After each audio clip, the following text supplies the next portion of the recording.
Ćao dragi moji, dobrodošli na ovo nedeljno druženje. Hvala vam mnogo što me pratite. Ako već niste, pretplatite se na moj kanal, podržite moj rad, lajkujte moje videe kako bi ja znala da se vama ovo sve sviđa i kako bih nastavila sa snimanjem ovih videa.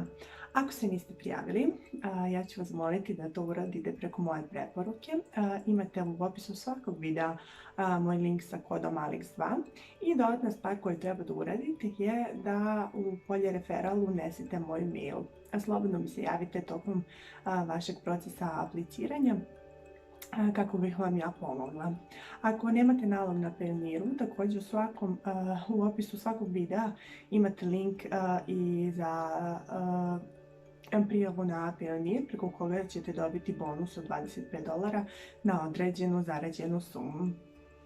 Kao što sam vam obećala, u današnjem videu također ćemo pričati o nekim savjetima za nove nastavnike, na šta to da obratite pažnju. Ja sam to svrstala u nekih 5 savjeta za ovu nedelju, pa ostanite do kraja. Ovako, prvi savjet koji bi izdvojila i stalno ga pominjem je da kao nastavnik stvarno dobro iskoristite taj free flag koji dobijete. Znači, to vam je prilika da vas učenici upoznaju, da nastave da dolaze kod vas nakon što vaš free flag istekne, jer kao što znate kasnije većina nastavnika radi iznenadne časove. Tako da je to super prilika da dok još uvijek nemate ni ocjene ni nikakve komentare od učenika i ne rangirate se, da iskoristite ovu priliku da otvorite što više slotova i u tih nedelju dana koliko traje free flag odradite što više časova. Samim tim što su i bukirani časovi više plaćeni, vi ćete i više zaraditi. Sada u tom periodu nadvezala bih se na ovaj free flag da vam je to mogućnost da odradite 100 časova u prve 2 nedelje nakon što je vaš profil aktiviran i da taj jednokratni bonus ostvarite. Znači u prve 2 nedelje 100 lekcija odradite i dobijate taj početnički bonus. Svakako ćete i od Native Campa dobiti mail o tome, tako da ovaj bonus dobijate samo za tih prvih 100 lekcija, tako da to, potrudite se, iskoristite, zašto da ne.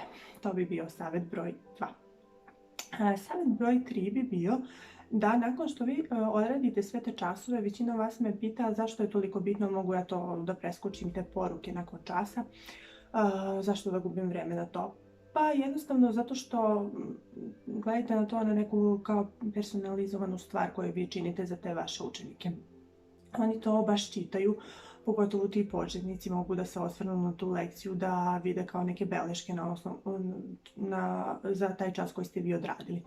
Tako da im tu vi dopišite te nove reči, napišite svoj neki komentar, stavite neke...